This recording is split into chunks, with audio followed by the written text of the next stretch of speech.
Good morning student. आज हम Hindi grammar में रस पढ़ेंगे, है ना। रस, छंद, अलंकार। तो रस से स्टार्ट करते हैं, है ना। रस किसको बोलते हैं? रस की परिभाषा क्या है? रस की परिभाषा कविता, कहानी, उपन्यास, नाटक आदि पढ़ने सुनने, है ना। कविता, कहानी, उपन्यास, नाटक आदि पढ़ने सुनने या देखने से लोगों को जो एक प्रकार की विलक्षण, है ना, एक प्रकार की विलक्षण आनंद की अनुभूति होती है। एक अद्भुत, है ना, विलक्षण आनंद की अनुभूति होती है, उसे रस कहते हैं। ठीक है।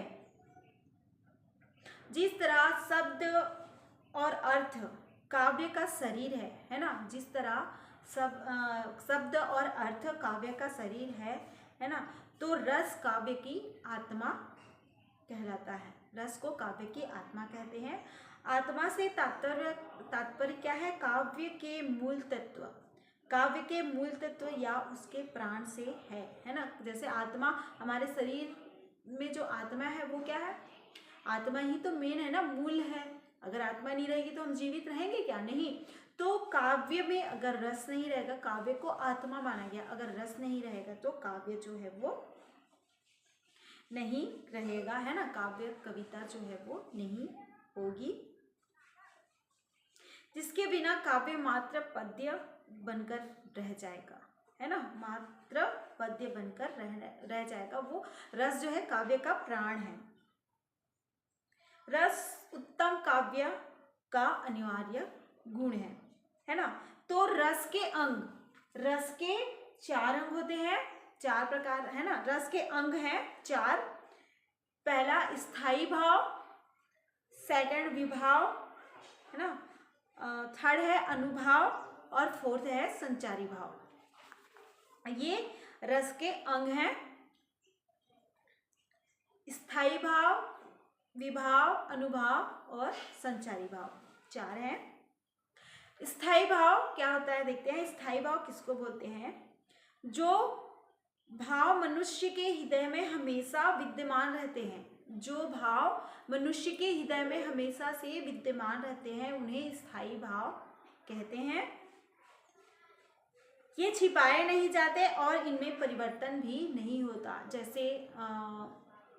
जैसे घृणा है ना, स्नेह है, ममता है, प्रेम है ना। तो क्रोध है, हास है, हंसी, है ना। तो ये सारे जो है मनुष्य के अंदर में विद्यमान रहता है, स्थायी रूप से रहता है, और ये जो है इनको छिपाए नहीं, ये छिप सकता, परिवर्तन नहीं होता, है ना। ये स्थायी भाव है। सेकंड है विभाव। विभाव किसको बोलते हैं? स्थायी भाव के कारण को विभाव कहते हैं, है ना।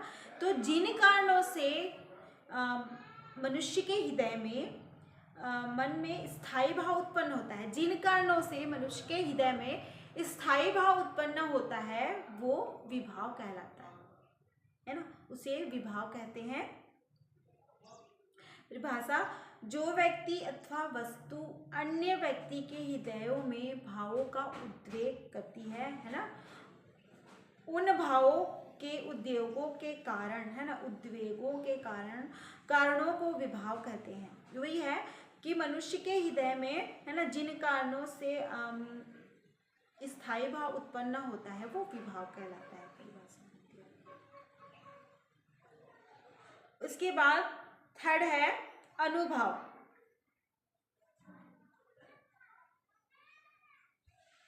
इसमें विभाव के भी 2 प्रकार दिया है, आलंबन विभाव एवं उद्दीपन विभाव। तो आलंबन विभाव क्या होता है वो देखते हैं। जिसके सहारे रस निष्पत्ति हो उसे आलंबन विभाव कहते हैं। जिसके सहारे रस निष्पत्ति हो उसे आलंबन विभाव कहते हैं। आलंबन विभाव ऐसे कारणों को कहते हैं जिन पर भाव अवलंबित रहता है, आश्रय है, विषय।